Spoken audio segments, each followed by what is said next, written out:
Hi friends, మొన్న జరిగిన ఎన్నికలలో వైసీపీ ప్రభుత్వ ఘోర అపజయం పాలయ్యింది.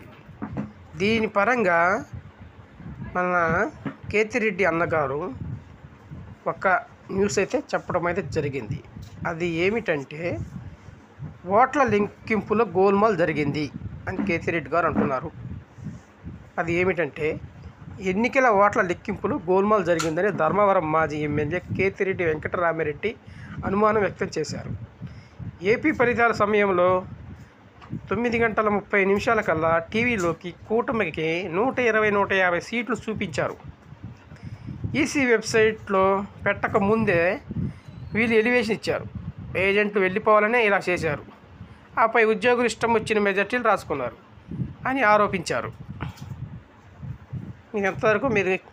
ఇది ఎంతవరకు నిజమనేది మీరు కింద కామెంట్ అయితే చేయండి.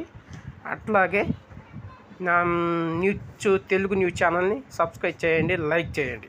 Thank you friends.